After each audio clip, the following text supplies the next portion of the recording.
안녕하세요. 전 서울에 살고 있는 여자입니다. 저에게 있었던 일들을 익명의 분들과 나눠보고 싶어서 사연을 신청해 봅니다. 제가 고등학교 때 아빠가 돌아가셨어요. 교통사고였습니다. 아무런 예고도 마음의 준비도 되어 있지가 않았어요. 전 너무 놀라서 이게 현실인지 믿겨지지도 않았었고, 그건 엄마도 마찬가지였죠.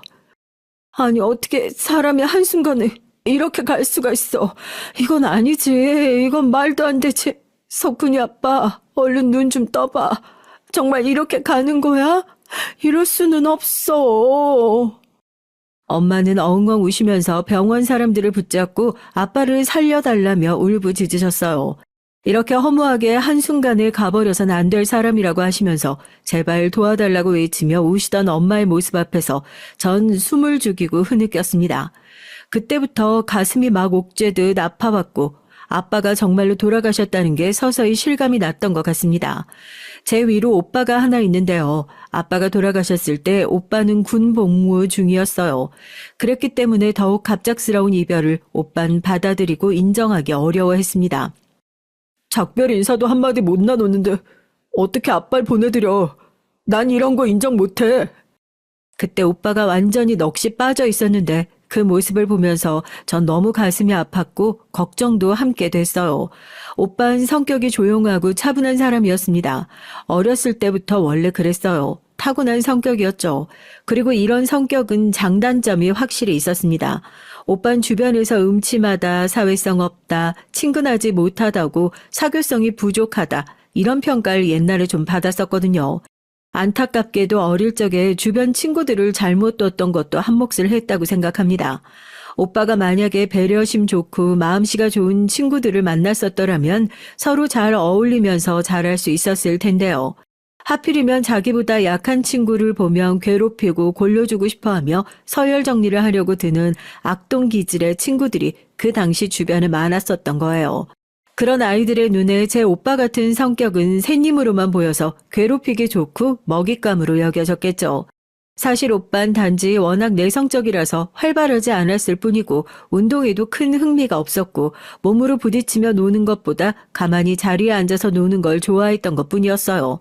어렸을 때 만화책 보는 걸 오빠가 참 좋아했었고 공책이며 교과서 모퉁이마다 이런저런 그림 낙서를 해대는 취미가 있었습니다.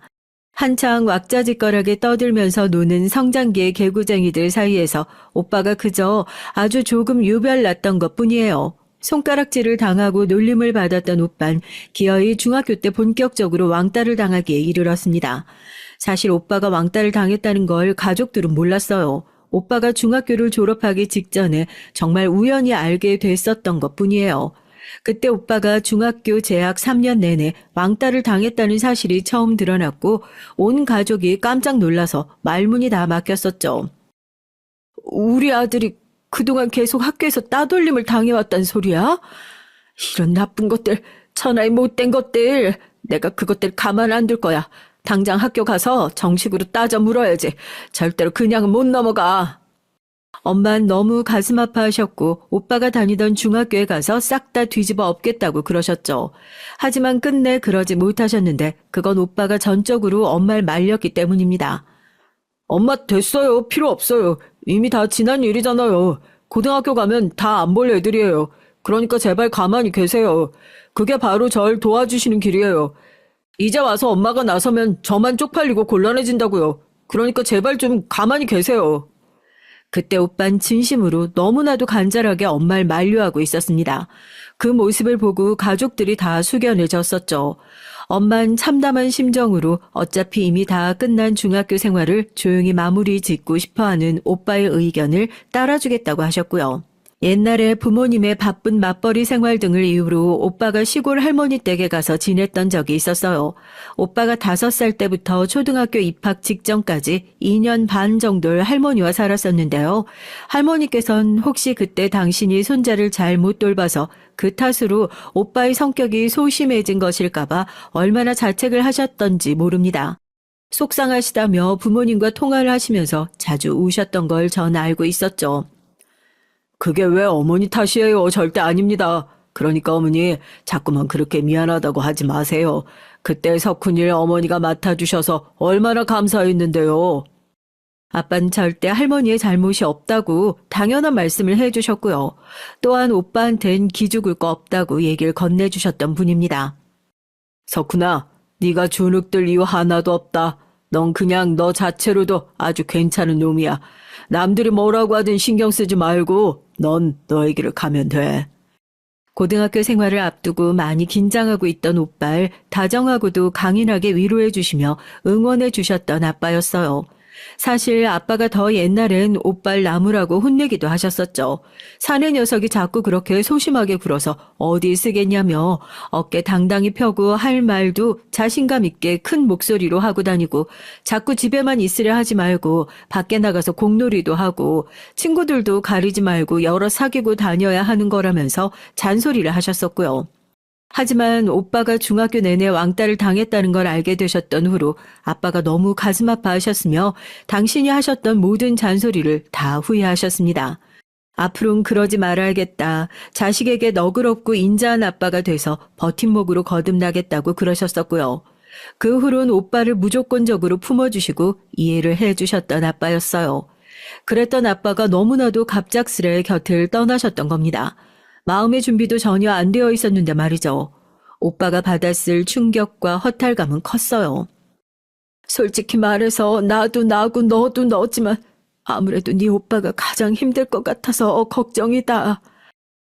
아빠가 돌아가신 이후 엄마는 초췌한 얼굴로 그런 말씀을 하시면서 한숨을 깊게 내쉬셨었죠. 저도 동의를 했었습니다. 저도 힘들었고 엄마도 너무 괴로워 보였으나 정말로 상태가 걱정되는 건 오빠였으니까요.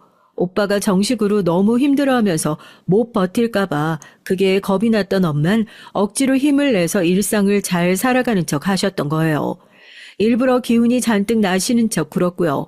하늘에서 다 지켜보고 계실 아빠를 위해서라도 오늘 하루도 더 열심히 살아야겠다는 식의 말씀을 엄마는 오빠에게 일부러 자주 건네면서 밝게 구시려고 했습니다. 저도 그걸 다 알았기 때문에 공부에 매진해서 대학 욕심을 가지고 미래를 멋지게 대비하려는 척 그렇게 굴면서 오빠한테 긍정적이고 희망적인 저의 모습을 보여주려고 노력했었죠. 나도 열심히 살아야지. 아빠 보시기에 부끄럽지 않도록. 나도 힘을 내야겠어. 엄마와 저의 노력이 통해서 깊은 절망에 빠져있던 오빤 다행히도 일상의 의욕을 보이기 시작했습니다. 전 특히 좋은 대학은 아니지만 무난하게 괜찮은 간판 정도 되는 4년제 대학에 입학을 했어요. 취업을 염두에 두고 나중에 어디든 취업할 때 폭넓게 유리한 전공을 지원했었고요. 제가 대학 생활을 시작한 지 얼마 안 됐을 때 할머니가 쓰러지셨습니다. 아빠가 돌아가신 이후 할머니는 빠르게 기력을 잃어가셨기 때문에 어차피 보면 진작 예견되었던 순간이었어요. 마음의 준비를 하고서 할머니를 뵈러 온 가족들이 병원에 다 모인 적이 있었죠. 다들 할머니 앞에서 마지막 말씀을 드렸고 작별을 준비했습니다. 전 오빠와 병실 구석에 서서 어른들의 모습을 지켜보고 있었는데요. 그때 갑자기 오빠가 작은 목소리로 절 향해 이렇게 얘기를 하기 시작했던 거예요.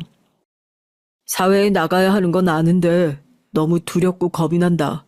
머리론 뭐든 열심히 하면서 잘 살아봐야 하는 걸 아는데 마음이 안 따라주나 봐. 결심이 자꾸 흔들리네. 솔직한 심정으론 나도 그냥 할머니 가시면 따라서 떠나고 싶어. 오빠, 그게 무슨 소리야. 지금 그러면 죽겠다는 거야? 그건 아니지. 그러면 편해질 것 같아. 오빠의 말을 듣고서 전 심장이 쿵 내려앉았어요. 편해지고 싶어서 차라리 죽고 싶지만 그러면 저승에서 만난 아빠가 너무 슬퍼하실까봐 그게 걱정이라 사실은 망설이고 있다고. 오빠가 그런 소리를 하는 겁니다. 아들이 고작 이것밖에 안 돼서 엄마한테도 너무 죄송하고 그런 죄책감도 이겨내기가 힘들다고 하더군요. 전 오빠에게 잘 알면 제발 정신 다 잡으라고 했어요. 엄마의 가슴에 대못을 박으면 안 된다고, 스스로가 나약한 걸 알았다면 더 주의하고 경계하면서 살면 되는 거라고 제가 필사적으로 너무나도 간절하게 말을 했었죠. 어떻게든 버티라고 엄마와 절 봐서라도 제발 극단적인 선택만은 하지 말아달라고 제가 빌다시피 했습니다. 오빤 침울한 얼굴로 고개를 끄덕이는 게 전부였죠. 오빠가 돼선 너한테 부족하고 창피한 모습만 보이는 것 같아서 면목이 없고 진심으로 미안하다. 너한테 난 어디 가서 자랑하기는커녕 숨겨야만 오빠겠지. 그런 존재라는 건 나도 잘 알아. 전 오빠를 그렇게 여긴 적이 없었어요. 그런데 제가 무슨 반박을 어떻게 하든 그 순간은 통하지 않을 것 같았습니다. 오빠의 내면에 자리한 그 우울을 제가 걷어낼 수 있을지 정말 자신이 없더라고요. 대체 오빠의 그 무기력감을 어떻게 하면 좋을까 싶어서 심란한 와중에 할머니가 돌아가셨어요. 따로 유언장을 남기지 않으신 것으로 알고 있었는데요. 할머니를 보내드리고 나서 거의 보름 정도가 흘렀을 때 작은 아빠가 연락이 와서 말씀해 주시길 죽으면 우리 아들 다시 만날 수 있겠지라고 할머니께서 돌아가시기 전에 중얼거리셨다고 하더라고요. 그게 생전에 뱉으신 마지막 음성이었다고 합니다. 그걸 듣고서 엄만 우셨고 부디 하늘나라에서 할머니와 아빠가 이미 만나서 이런저런 회포를 풀고 있길 바란다고 그러셨어요. 그러자 작은 아빠 또한 울컥한 목소리였습니다. 바쁜 와중에도 신경 써줘서 고마워요. 아이고, 아닙니다, 형수님. 혹시나 제가 도울 일이 있으면 언제든지 연락 주시고요. 석훈이, 석경이 둘 다 잘 있죠? 이번에 만났을 때 별로 대화를 못 나눈 것 같아서요. 그럴 경황이 있었나요? 둘 다 자기 생활하면서 지금 잘 지내요. 다행이네요. 형수님이 워낙 잘 하시니까요. 애들도 잘 자랐나 봅니다. 그럼 형수님, 다음에 또 연락드리겠습니다. 네, 그렇게 해요. 바쁠 텐데 얼른 들어가 보세요. 연락 줘서 다시 한번 정말 고마워요. 전 엄마가 작은 아빠와 통화하실 때 바로 옆에 있었고 내용을 다 들었는데 문득 작은 아빠라면 오빠의 상태에 대해서 조언을 구해볼 수 있지 않을까 싶었어요. 사실 그동안 작은 아빠하고 친하거나 가깝게 지낸 적은 단 한 번도 없었죠. 제가 기억도 안 나는 아주 어린 시절엔 작은 아빠가 저랑 오빠를 데리고 잘 놀아주셨다고 했고 사진 속에도 남아있었지만 직접 제가 기억하는 건 아니다 보니까 썩 그렇게 친근한 존재로 다가오지 못했던 것 같아요. 작은 아빠는 직업상 무척 바쁘게 생활하게 되셨었고 게다가 돌아가신 저희 아빠하고 두 분이서 성격 같은 게 상반돼서 그런지 형제끼리 자주 교류하며 지내려는 것도 원래 없었거든요. 그러니 시간이 흐르고 각자 나이를 먹어가면서 그럭저럭 적당히 지내는 형제 관계로만 딱 그렇게 됐던 것 같네요. 작은 아빠는 인상부터 유학함까지 거리가 먼 분이셨습니다. 매서우면서도 진중한 그 눈빛 때문에 그랬던 듯 싶어요. 무척 남자다우셨고요. 한마디로 제 오빠하고는 극과 극이었다는 뜻이었습니다. 고민하던 전 작은 아빠의 연락처를 알아냈죠. 안녕하세요. 저 석경인데요. 제가 너무 고민되는 부분이 있어서 엄마 몰래 연락드리게 됐어요. 석경아, 네가 웬일이니? 그래, 무슨 일이길래? 혹시 네 오빠 때문에 그러는 거야? 석훈이 문제야? 그걸 어떻게 아셨어요? 작은 아빠가 보시기에 저희 오빠한테 문제가 있어 보이던가요? 아니, 그렇진 않았다만 석경이 네가 나한테 따로 이렇게 너희 엄마 몰래 연락했단 대목에서 갑자기 딱 감이 오더구나. 네, 맞아요. 다름이 아니고요. 저희 오빠가 이런 소리 저한테 하는 걸 들었거든요. 너무 고민이 되고 걱정이 되는데 어떻게 해야 할지 모르겠어요. 전 작은 아빠에게 제가 안고 있는 무거운 고민을 알려드렸었죠. 말씀을 드리면서도 내심 혹시 저의 고민을 작은 아빠가 별거 아닌 것으로 여기시거나 제가 과민 반응을 한 것이면 바쁘신 분을 귀찮게 만든 게 아닐까 그런 염려를 했었는데요. 생각 외로 작은 아빠는 깜짝 놀라시며 상황을 심각하게 보셨습니다. 석훈이 그대로 두면 정말 큰일이라도 날까 싶어서 도저히 안 되겠구나. 일단 내가 따로 만나봐야겠다. 석경이 너한테서 얘기 들었다고 말하진 않을 거고 그냥 내가 조카하고 따로 시간 보내고 싶어서 자리 마련한 것처럼 그렇게 말을 꾸며낼 거니까 너무 걱정할 거 없어. 작은 아빠는 제가 걱정하고 있는 부분을 정확하게 짚어주셔서 너무 속이 후련하고 안심이 돼서 제가 그만 눈시울이 뜨거워졌었네요. 작은 아빠처럼 의지할 수 있는 존재가 저에게 있다는 것을 깨닫게 된 계기였어요. 지금은 정신과 진료를 받고 있다는 얘기를 하면 이상한 별종을 보는 듯이 반응을 하지 않죠. 정신적인 문제가 있다고 방송에서 터놓고 고백하는 연예인들도 많고요. 정신과 상담을 예약하려고 해도 웬만한 곳들은 기본 예약 대기가 몇 달씩 밀려 있다고 하더라고요. 아무튼 지금은 이렇지만 불과 10여 년 전까지만 해도 이렇게 정신 문제를 치료받는다는 것에 대해서 시선들이 관대하지도 않았었고 썩 그렇게 일반적이지도 못했었죠.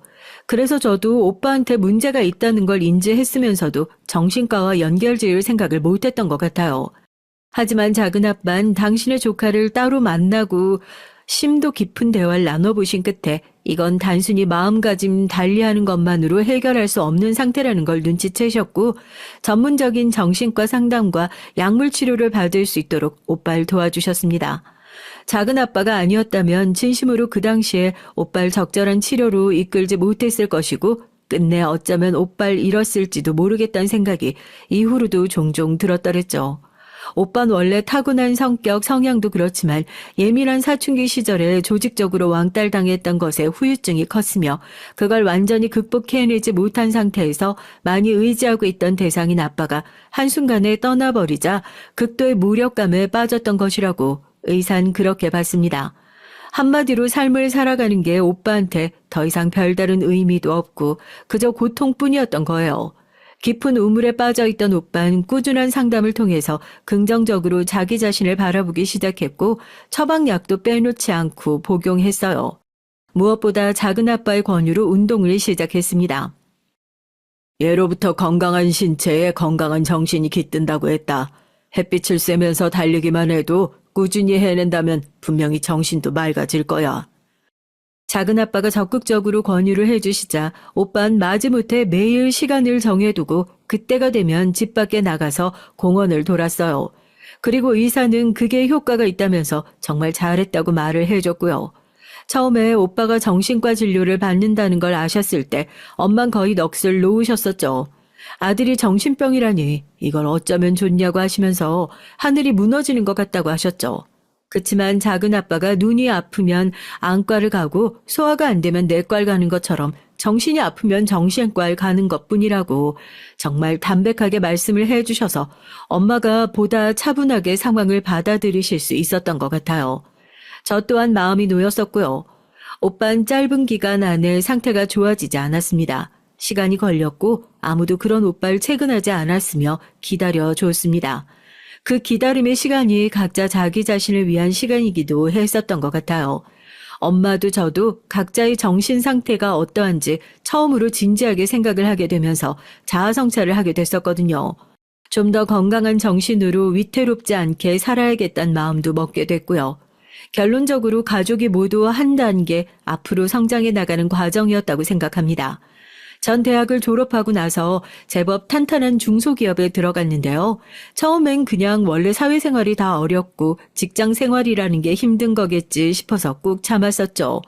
저만 괴로운 거 아니고 우리나라의 모든 직장인들이 다 똑같을 거라고 생각하면서 견뎠었는데요.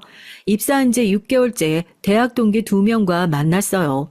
주말에 만나서 이런저런 대화를 나눴는데 제 직장 얘기를 듣더니 둘 다 너무나도 경악을 하는 겁니다. 뭐 그런 곳이 다 있냐고. 겉으로 보기엔 탄탄하고 남부럽지 않은 기업으로 보이는데 내부가 그 지경으로 골마 있을 줄 상상도 못했다면서 본인들이라면 절대 하루도 못 다닌다고 하더군요.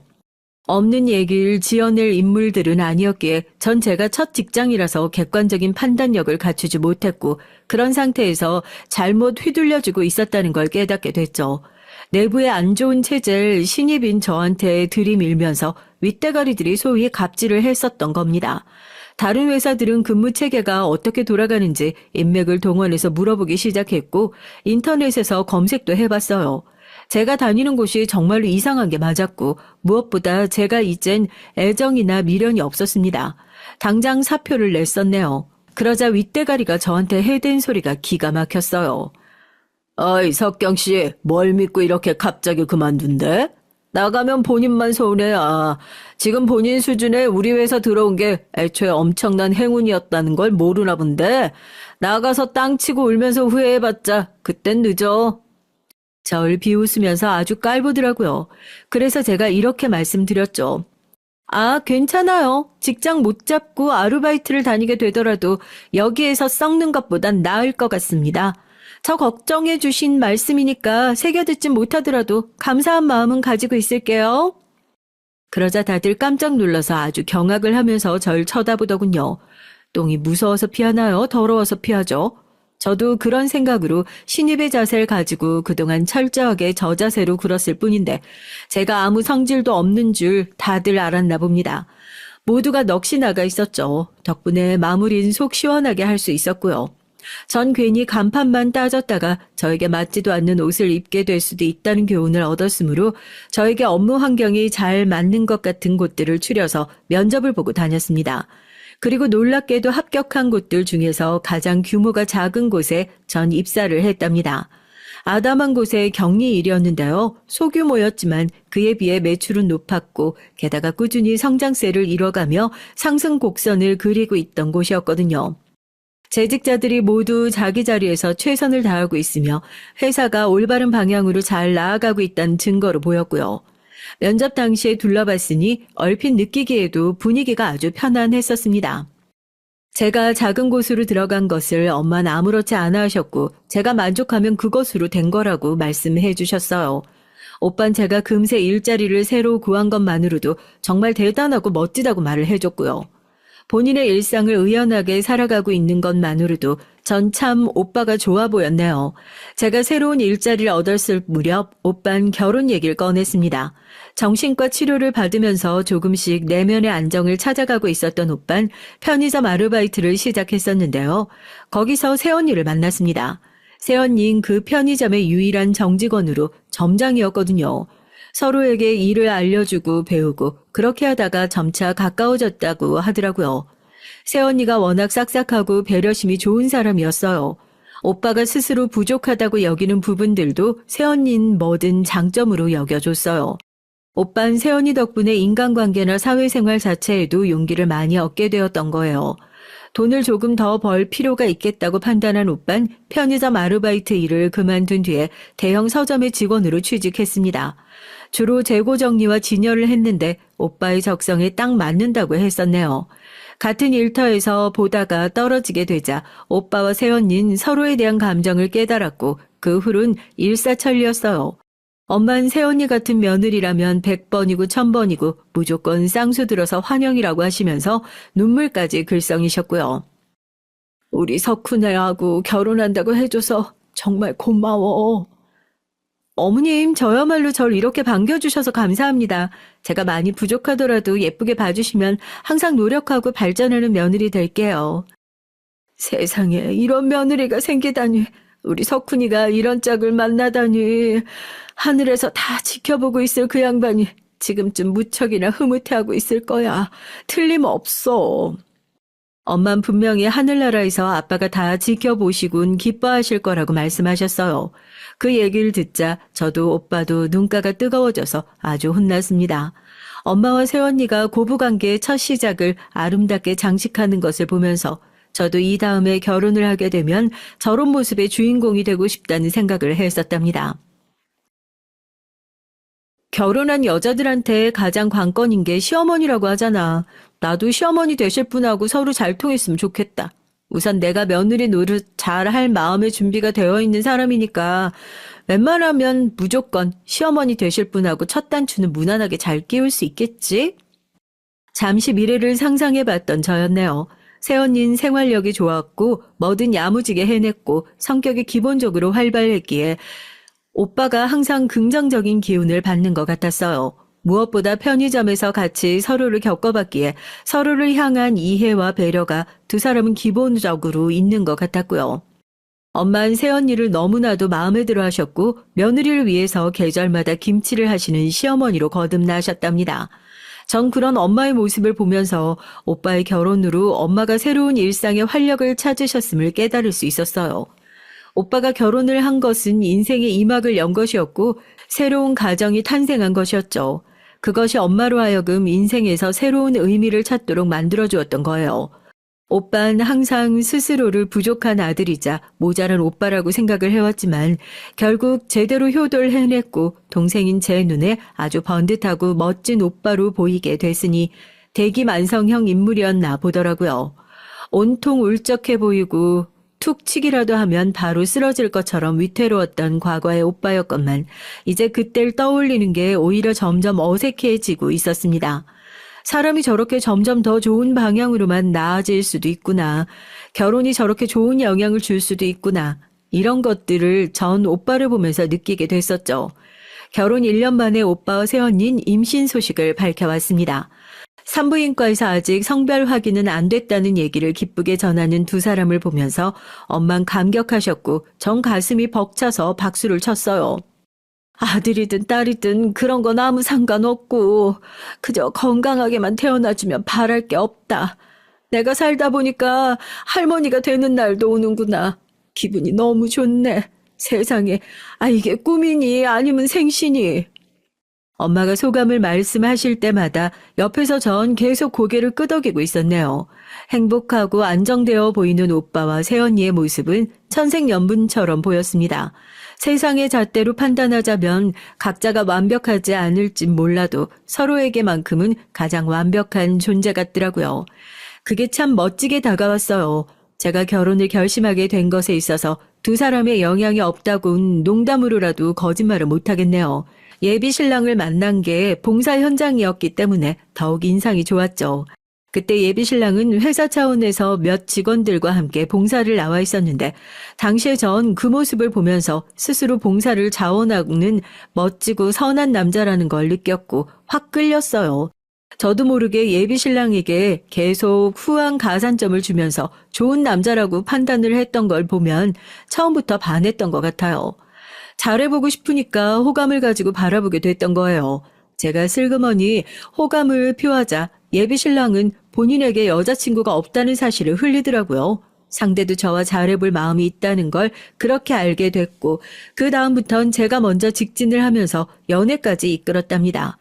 예비 신랑은 인상이 좀 순한 편인데 의외로 무뚝뚝하면서도 목석 같은 그런 면모가 있었어요.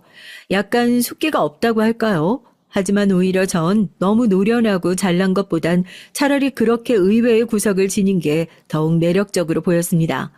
연애를 시작했을 때와 마찬가지로 결혼도 제가 먼저 이야기의 포문을 열었고 예비 신랑이 응하면서 진행이 됐었죠. 자기야, 근데 자기 가족들도 날 아직 안 만나봐서 그렇지. 내가 누군지 뭐 하는 사람인지 알고는 있잖아? 다들 날 어떻게 생각하는 것 같아? 뭐 인사드리러 가기로 했잖아. 직접 가서 만나보면 그때 정확히 알게 되겠지. 아니, 그게 아니라 난 미리 좀 알고서 데뷔를 하고 싶으니까 그렇지. 나도 몰라. 우리 엄마가 사교적이고 워낙 활달하신 분이니까 별로 걱정 안 해도 될 것 같은데? 지금 어머님 성격이 문제가 아니라 날 어떻게 보고 계셨는지 그게 궁금한 건데. 아무튼 그럼 당일엔 댁에 어머님만 계시는 거야? 당연히 아버님은 안 계시겠지? 아마 그렇지 않을까? 아버지가 오시겠다는 얘긴 못 들었는데. 아버님은 따로 찾아뵙고 인사드려야겠다. 어머님 먼저 뵙고 나서 바로 그 다음 주로 날짜 잡을까? 그때 아버님이 시간 되시려나? 글쎄, 그건 아버지한테 여쭤봐야 할 것 같긴 한데 일단 난 엄마한테서 듣기론 굳이 아버지한테 인사드리러 간다느니 그럴 필요 없다고 하던데. 왜? 우리 아버님한테 인사드리러 가는 게 어머님은 싫으시대? 그건 모르겠고 그냥 엄마가 본인 선에서 끝내도 된다고 그랬던 것 같아. 예비 신랑의 말을 듣고서 전 뭐가 됐든 제가 직접 예비 시어머니를 뵙고서 결혼 진행을 이어가는 수밖에 없다고 생각했네요. 미리 예비 신랑하고 이런저런 작당을 하고 싶었지만 마땅하지가 않았어요. 예비 시부모님께선 이혼하신 사유였고요. 이혼의 가장 흔한 사유라는 성격 차이 때문이었습니다. 당시에 전 그 사유가 진실인지 아닌지까지는 알 길이 없었지만 오죽했으면 자식도 둘이나 있는데 이혼까지 가셨을까 싶었네요. 예비 신랑이 고등학교 1학년 때 두 분이 별걸 시작하셨고 이때부터 사실상 이혼이나 다름없었던 것이죠. 모친 쪽에서 자식들을 데리고 살게 됐던 것이고요. 예비 신랑에겐 누나가 한 명이 있었습니다. 음대를 나왔고 사업하는 남자랑 결혼한 분이었고요. 예비 신랑을 통해서 전 미리 사진도 받아왔었어요. 남매 아니랄까봐 얼굴이 좀 닮았더라고요. 그래서 가족인 건 못 속이겠다고 닮기는 했다고 감상을 뱉었더니 그때 예비 신랑이 했던 소리가 얼굴은 좀 닮았을지언정 성격은 정반대라고 했습니다. 자기 누나는 엄마랑 성격이 둘이 비슷하다고 말을 했었죠. 별 생각 없이 그런가 보다 하면서 들었던 저였고 설마 이 누나가 첫 만남에서 절 상당히 신경 쓰이게 할 줄은 몰랐습니다. 왜냐하면 인사를 드리러 예비시댁에 방문을 했더니 모친만 계실 줄 알았건만 누나까지 와 있었거든요. 당황한 제가 화나고 예의 바른 미소를 짓는 와중에도 예비신랑 쪽을 향해 얼른 이게 어떻게 된 거냐고 눈치를 줬었는데요. 뭐야? 누나가 왜 와 있어? 왜? 내가 있으면 안 돼? 아니, 그렇다는 건 아니지만 미리 얘기가 없었잖아. 보아하니 예비신랑도 전혀 몰랐던 상황 같았습니다. 저만 혼자 속은 상황은 아니라서 그나마 다행이었네요. 그리고 분위기로 보아하니 모친과 누난 일부러 작당을 한 것 같았고요. 누나가 온다는 걸 일부러 미리 말을 안 했던 것이죠. 절 당황시키려고 말입니다.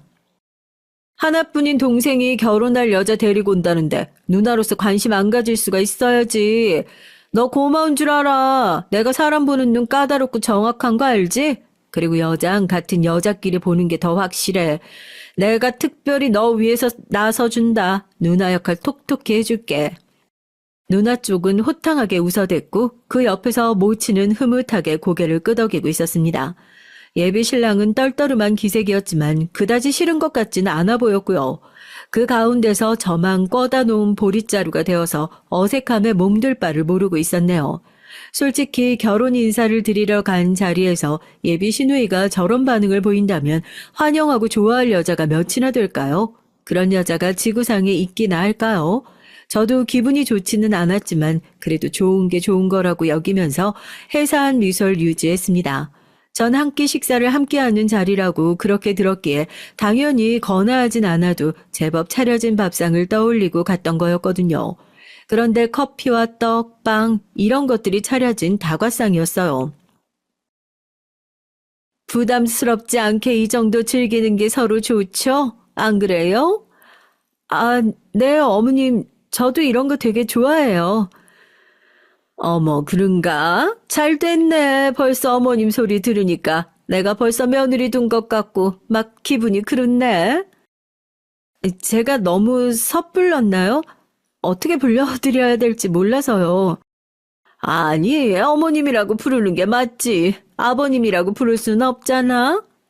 모친이 깔깔 웃자 옆에 앉은 누나도 웃기다면서 어깨를 들썩였습니다. 저도 웃어야 하는 순간 같아서 그냥 눈치껏 그렇게 했고요. 편하게 그냥 말은 낮춰도 될까? 네, 그럼요, 당연하죠. 그럼 그렇지, 뭐. 이름이 석경이랬나? 예의 바르고 인상도 야무지네. 좋게 봐주셔서 감사합니다. 근데 하는 일이 뭐라더라? 어디서 무슨 일을 한다고? 혹시 명함 같은 거 가지고 있나? 아, 제가 명함을 안 가지고 다녀서요. 죄송해요. 다음에 뵐 때 명함 드릴게요. 전 작은 회사에서 격리일 하고 있습니다. 제가 다니는 직장 일을 궁금해하시기에 설명을 드렸죠. 모친이 듣는 동안 옆에서 누나 쪽이 휴대폰으로 뭘 찾아보길래 신경이 쓰이더군요. 혹시나 했는데 제가 다니는 직장을 휴대폰으로 검색해본 모양이에요. 엄마, 이거 봐봐. 채용 사이트에 그 회사 채용 공고가 올라왔었던 게 남아있거든?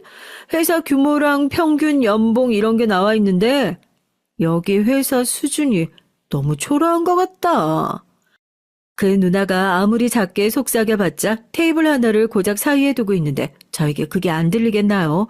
전 그 무례한 행태에 정신이 아찔했습니다. 너무나 세상에 우리 아들은 내노라 하는 중견기업에 다니는데 널리고 널린 중소기업도 아니고 중견기업. 누구나 우러러보고 부러워하는 그런 회사에 떡하니 다니고 있는데 반면에 한쪽은 이런 코딱지만한 회사에서 격리? 그것도 겨우 격리야? 아유, 나 갑자기 어지럽네. 모친이 어지럽다며 이마를 짚으셨고 누나 쪽은 저를 흘겨봤습니다. 전 제 옆에 앉은 예비신랑을 슬쩍 쳐다봤는데 그냥 멋져가는 표정이더라고요. 전 시어머니 되실 분과 화기애애한 그림을 그려보겠다는 로망이 원체 있었던 사람이었기 때문에 그 순간 발끈하기보단 순하게 웃으면서 맞장구를 쳐주는 쪽을 택했어요. 제가 훨씬 부족하고 조건은 뒤떨어지지만 그만큼 제가 더 노력하고 잘하면서 살겠다는 식으로 말씀을 드렸고요. 예비신랑을 축혀 세웠습니다. 그러자 아들이 좋은 소리를 듣는 게 좋긴 하셨는지 모친이 연신 고개를 끄덕이시더군요. 그래, 우리 아들이 참 잘났지. 그냥 잘났으면 내가 말도 안 해. 힘들었던 때 다 지나온 녀석이니까 내가 너무 기특해할 수밖에 없는 거다. 너도 알지? 우리 아들 고등학생 때부터 지 아빠 없이 자랐다는 거. 가엾고 대견해. 얼마나 노력을 많이 했겠니? 너는 상상도 못할 거다. 잘 들어드리고 있었던 전 제가 상상도 못할 거라는 대목에서 속이 울컥해서 갑자기 이런 말이 툭 튀어나오고 말았어요. 저도 고등학교 때부터 아빠가 안 계셨는데요. 아, 돌아가셨다고 했던가? 네, 교통사고 때문에 갑자기 떠나셨어요. 그래서 저도 아빠 없이 살았어요. 그래도 사고로 깔끔하게 가셨네. 우리 아들은 그때 지 아빠 때문에 얼마나 마음고생이 심했는데 부모 이혼 문제로 자식만 힘들었지. 아유, 불쌍한 우리 아들. 한창 공부할 때였는데. 전 모친의 입에서 사고로 깔끔하게 저희 아빠가 가셨단 소리를 듣는 순간 머리가 확 지끈거렸던 것 같아요. 네, 그렇긴 하죠. 이혼보단 사별이 나으니까요. 이혼은 너무 추잡스럽잖아요? 저도 모르게 그런 말이 불쑥 튀어나갔습니다. 그 순간 잠시 정막이 일렀죠. 전 세차게 뛰고 있는 심장을 모른 척하면서 겉으로는 아직 온화한 미소를 짓고 있었어요. 모친이 당황해서 뭐라고 말을 이으려다가 예비신랑이 황급히 대화 주제를 돌리자 입을 다무셨고요. 장시간 전혀 다른 주제로 영양가 없는 대화가 오갔습니다. 그러다가 옛날 얘기가 나오게 됐는데 알고 보니까 누나 쪽이 저희 오빠하고 동갑에다 중학교를 같이 나왔더라고요. 시댁이 옛날엔 그쪽 동네에 살았던 거예요. 상상도 못했던 일이라 제가 너무 놀랐고 누나 쪽도 무척 신기해하면서 오빠의 이름을 듣더니 누군지 잘 모르겠다고 하면서 고개를 갸웃갸웃 하더라고요. 기억이 아마 안 나실 거예요. 오빠가 워낙 차분한 성격이거든요. 중학생 때도 되게 조용했었어요. 차분하고 조용하다니까 왠지 누가 떠오를 듯 말 듯한데. 나 생각났다. 혹시 그 음침하게 혼자 다니던 애 맞는 것 같은데. 이름에 분명히 석자가 들어갔거든? 걔 왕따라서 유명했었는데 걔가 친오빠였어요? 걔 지금은 뭐하고 살아요? 옛날엔 사회 부적응자 따로 없었는데. 그 누나가 그렇게 떠들어대는 순간 제 심장이 쿵 내려앉았습니다. 머리는 뜨겁고 손발은 반대로 차가워지더라고요. 모친이 당최 그게 무슨 소리냐면서 호들갑을 떨어대고 예비신랑은 난처하다는 듯이 한숨이나 푹푹 쉬어대고 그 자리에서 전 정말 숨이 막힐 것만 같았습니다. 그래도 잘 버텨보겠다는 일념으로 어색하게나마 웃으려 애를 썼었고 오빤 결혼해서 너무 행복하게 잘 산다며 얘기를 해줬었죠. 그러자 누나 쪽이 믿기 어렵다면서 약간 조롱하는 느낌으로 웃었고요. 전 잠시 화장실을 다녀오겠다면서 일어난 후에 찬물로 손을 씻고 입을 헹구면서 정신을 다잡았습니다. 그럼에도 불구하고 제가 무슨 정신으로 나머지 대화를 다 이어갔던 건지 모르겠더라고요. 예비 시댁을 나온 직후 차로 이동하는 동안 예비 신랑과 저 사이에서 침묵만 감돌았어요. 전 기분이 최악이었고 예비 신랑은 그런 제가 이해가 안 간다는 듯이 자꾸만 절 힐끔거리면서 한숨을 푹푹 쉬어댔죠. 전 차가 멈춰 서자마자 내일 얘기하자는 말만 남긴 채 내리고 집에 들어갔습니다. 절 붙잡지도 아무 말도 안 한 예비 신랑에게 서운했고요. 집에 들어와서 잠시 멍하게 있었는데 몇 분이나 지났을까요? 갑자기 예비 신랑이 집 문을 두드리면서 얘기 좀 하자는 겁니다. 저에게 모친과 누나 이름 미안하다든지 하는 얘기를 하려는 줄 알고 내심 반갑게 맞이했죠. 아직 안 간 거였어? 엄마한테 바로 전화가 와서 통화하느라고. 저기 지금 엄마가 너 전화 바꿔달라는데 한번 받아볼래? 하지만 예상 밖으로 예비신랑은 자기 모친한테 걸려온 전화를 저에게 넘겨줬어요. 전 얼떨떨하게 전화를 받았고 아까의 무례를 사과하시려나 이런 기대를 품었는데 그건 착각이었습니다. 야, 너 대체 뭐하는 년이야? 네가 내 돈 훔쳐갔지? 네? 어머님 무슨 일로 그러는 건지 잘 모르겠는데 돈이라니요? 전 전혀 모르는 일이에요. 내 돈 1,000만 원. 내가 분명히 내일 그거 들고 은행 가려고 챙겨놨었는데 없어졌거든? 지금 너 아니면 범인이 따로 없거든. 아무리 못 배우고 구질구질하게 살아도 그렇지. 어떻게 남의 돈을 훔쳐가? 너 그거 수표로 함부로 못 쓰는 건 알고서 훔쳐간 거 맞니? 기가 막혔죠. 모친의 주장은 100만 원짜리 수표 10장 묶음으로 1000만 원을 은행 용무를 보려고 준비해 놨는데 그걸 제가 집 구경하는 척 화장실 가는 척을 하면서 슬쩍 훔쳤다는 것이었습니다. 아침까지만 해도 분명히 있었기 때문에 무조건 범인은 저라고 하더군요. 저기요, 잘 생각해 보세요. 제가 미쳤다고 그 돈을 훔치겠나요? 전 안 훔쳤고 그 돈을 본 적도 없어요. 무작정 절 범인으로 몰고서 이러시는 거 정말 불쾌합니다. 너, 내가 가만히 안 둬. 우리 아들은 제발 경찰에 신고 말아달라고 그러던데 난 언제든지 신고해서 너 콩밥 먹일 수 있거든. 너무 당혹스럽고 화가 나서 몸이 떨리더라고요. 전 통화를 끊고 그 휴대폰을 예비 신랑에게 주면서 파혼을 선언했습니다. 내가 그 돈을 훔쳤겠어? 나랑 그 집에서 같이 나와서 여기까지 왔잖아. 근데 내가 뭘 훔쳤다는 거야? 장난해? 뻔히 내가 결백한 거 알면서 나한테 그 거지 같은 의심을 받게 하고 전화를 바꿔줘? 아니, 난 자기가 오는 내내 차에서 말도 안 하고 가방만 부여잡고 있었으니까 그냥 혹시나 해서. 그래서 내가 가방에 1000만 원 몰래 넣어왔고 지금 여기 집에다가 이미 숨겼다고 생각한 거야? 이런 개자식을 봤나? 지금 당장 이 집 구석구석 네 눈으로 다 살피고 뒤져봐. 그리고 내 눈앞에서 영원히 꺼져. 멀쩡히 회사만 잘 다니면 뭐해? 다른 게 하자인데. 앞으로 마마보이 시스터 콤플렉스 환자 소리나 실컷 들으면서 살아. 괜히 나 같은 피해자 만들지 말고 네 엄마, 네 누나 꽁문이라 졸졸 따라다니면서 평생 살라 소리야. 자기야, 우리 결혼까지 하기로 했잖아. 이대로 끝나는 건 아니지. 예비 신랑이 눈물을 글썽이며 헤어질 수 없다고 했지만 전 그 엉덩이를 뻥 걷어차 줬어요. 파혼 선언을 동네 사람들 다 들리게 크게 외치면서 당장에 쫓아냈죠. 지금까지 눈에 콩깍지가 씌었던 게 확 빠지더군요.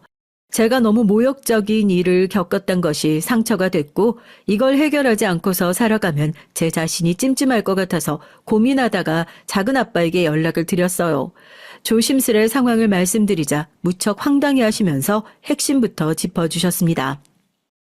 애초에 그 돈이 있기는 했었고 석경이 너를 쳐내려고 일부러 없는 상황 만들어냈을 가능성이 가장 높지 않을까? 그 순간 정신이 번쩍 들었어요. 제가 제대로 당했다는 걸 알게 됐고요. 그 자리에서 계속 모든 무례를 참고 견뎠던 제 자신이 수치스러웠고 갚아주고만 싶었습니다. 전 작은아빠가 힌트를 주신 덕분에 감을 잡고 당장의 작전 실행에 들어갔죠. 예비 신랑에게 연락을 했고 모친과 누나에게 정식으로 해명을 하고 싶다고 거짓말을 한 뒤 함께 그 집으로 향했습니다. 예비 신랑은 제가 마음을 돌린 것이라 여기고선 안심한 눈치였고요. 예비 신랑은 본가니까 당연히 비밀번호를 치고 들어갔죠. 그랬더니 모친과 누나가 자기들끼리 맥주와 오징어를 즐기고 있었더라고요. 두 사람은 몹시 당황한 눈치였습니다. 도둑년 때문에 1000만 원 잃으신 분들 치곤 기분이 좋아 보이시네요. 분위기가 거의 잔치인데요. 제가 핵심을 찌르자 예비 신랑이 묘한 표정이 돼서 자기 모친과 누나를 보기 시작했고요. 그 두 사람은 손사래를 치면서 절대 아니라고 했습니다. 그리고 저를 향해서 도둑년 주제에 무슨 배짱으로 다시 왔냐고 그러더군요. 그래서 제가 작은아빠의 조언대로 눈에는 눈, 이에는 이 작전을 펼쳤죠. 제가 잃어버린 거 찾으러 왔어요. 가방 안에 금팔찌 하나가 있었거든요. 제가 분명히 아까 이 집에 도착했을 때까지만 해도 가방 안에 있던 걸 봤었는데 제 집에 도착하고 나서 가방 열어보니까 없더라고요. 차 안에선 가방을 열지도 않았고 품에 안고 있었어요. 그렇다면 가방이 무방비하게 놓여져 있었던 이 집에서 제 금팔찌가 없어진 거 아니겠어요? 범인은 그럼 누구겠나요? 경찰에 신고하기 전에 두 분 중에서 누가 범인이신지 제발 먼저 자백하세요. 혹시 두 분이 함께 훔치신 건 아니겠죠? 뭐, 금팔찌? 그런 게 가방에 있는지 없는지 어떻게 알고 훔쳤다는 거야? 진짜 어이가 없네. 야, 우리가 그걸 왜 훔치겠어? 범인이라는 증거도 없으면서 심증음으로만 이러는 거야? 두 사람이 발끈했고 왜 결백할 수밖에 없는지 떠들어댔습니다. 그래서 제가 가만히 듣다가 이렇게 입을 열었죠. 저도 1,000만 원이 있는지 없는지 아예 몰랐는데요. 애초에 그게 있기는 했던 건지 존재했다는 증거부터 저한테 제시해 주셔야 하는 거 아니에요? 그리고 1,000만 원이면 그냥 넘어갈 일 아니니까 신고부터 하시죠. 참고로 전 제 작은 아빠가 경찰에서도 좀 높으신 분이라서요. 아마 1,000만 원으로 도둑 맞은 일에 도움을 달라고 하면 아마 힘써 주실 거예요. 작은 아빠한테 도와달라고 1,000만 원 찾게 해달라고 지금 연락 넣어볼까요? 근데 만약에 거짓이었으면 두 분은 끝장날 각오하셔야 할 거예요. 자, 어떻게 할까요? 제가 그렇게 말을 하자 두 사람 다 안색이 창백해지더군요. 정말로 다 거짓이었고 절 일부러 엿먹이고 떨쳐내려고 했던 것뿐이었어요. 허탈한 웃음이 나왔습니다. 저는 싸늘하게 두 사람 그리고 예비 신랑까지 째려봐준 뒤 코웃음을 치면서 돌아왔습니다. 상대할 가치도 없다는 듯이요. 너무한 거 아니야? 어떻게 이 지경으로 치졸하고 유치하고 비열할 수가 있어. 엄마나 누나나 둘 다 똑같이 그랬다는 게 믿어지지가 않는다. 보기 싫으니까 연락할 생각하지 마. 제가 집을 나설 때 예비 신랑이 두 사람에게 말하는 소리가 들려왔어요. 모친 쪽이 깜짝 놀라면서 우는 소리까지 들렸고요. 전 미련 하나 남기지 않은 채로 발걸음을 옮길 수 있어서 좋았습니다. 저급한 인간들과 가족으로 엮일 일이 영영 없다는 게 다행이었네요. 예비신랑은 그 후로 2번 저에게 다시 만나달라 빌었지만 제가 단호하게 거절했습니다. 전 마음 편하게 먹으면서 엄마와 오빠, 새언니와 조카, 그리고 작은 아빠까지 제 가족들과 행복한 시간 보내며 지냈고요. 그러다가 새로운 인연을 만나서 단번에 결혼까지 골인을 했답니다. 임신 도중에 우연히 건너 지인을 통해 과거 약혼자였던 그 사람의 소식을 들었는데 아직도 결혼 못했다고 그랬었어요. 지금은 어떤가 모르겠는데 아마 상황은 거의 비슷하지 않을까요? 여러분이 생각하시기엔 어떤가요? 안녕하세요. 항상 채널 잘 보고 있는 평범한 여성 시청자입니다.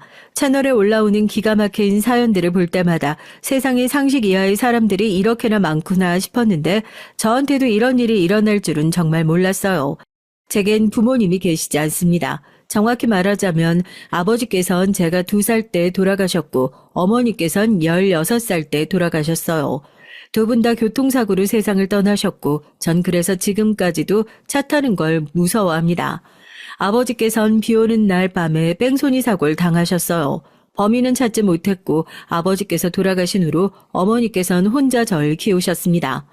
어렸을 적에 어머니를 떠올리면 항상 바쁘고 지쳐 보이는 모습이셨던 것 같아요. 저와 어머니는 구축 빌라의 꼭대기층인 6층에 살았었는데 요즘엔 4층 이상의 건물은 법적으로 엘리베이터를 설치해야 하지만 당시만 해도 그런 법이 없었기에 저희 빌라는 엘리베이터가 없었어요. 날이 추운 겨울이면 그나마 계단을 오르내리는 일이 수월했지만 무더운 여름날은 정말 힘들었습니다. 빌라 각 층엔 세대가 3개씩 있었는데 꼭대기층은 6층에만 세대가 2개뿐이었죠. 옆 세대엔 아주머니 한 분과 제 또래 남자아이 한 명이 살았어요. 신기하게도 그 집 또한 아버지가 안 계셨고요. 저희 어머니는 공장에서 2교대 일을 하셨기에 저녁에 출근해 새벽 내내 일하고 돌아오실 때도 많았는데 그럴 때마다 옆집 아주머니께선 어머니를 대신해 절 돌봐주시곤 하셨어요.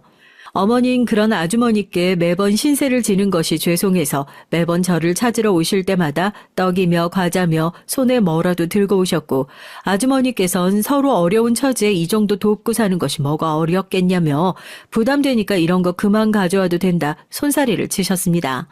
아주머니께서는 학교 앞에서 작은 분식집을 하셨는데 전 학교가 끝나면 바로 그 분식집으로 달려가 공짜로 간식을 얻어먹곤 했어요. 제가 가장 좋아했던 건 새콤달콤한 양념 소스를 바른 떡꼬치였습니다. 어린 나이였으니 염치니 뭐니 하는 것은 전혀 생각하지도 못했고 그저 공짜 간식이 좋았던 것 같아요. 제가 매일같이 그 분식집에 가서 간식을 얻어먹는다는 걸 뒤늦게 알게 되신 어머니께서는 절 단단히 혼내시며 앞으로는 꼭 돈을 내야 한다고 꼬깃꼬깃한 1,000원짜리 지폐를 쥐어주셨습니다. 아주머니뿐만 아니라 아주머니의 아들도 절 친오빠처럼 잘 챙겨주셨어요. 어렸을 적 전 덤벙이에 틈만 나면 이리저리 넘어지고 다쳐서 몸에 멍을 달고 살았죠. 오빤 그런 제게 항상 약도 발라주고 밴드도 붙여주고 제가 또 다쳐서 엉엉 울고 있으면 의젓하게 달라주기도 하고 여러모로 절 돌봐줬습니다.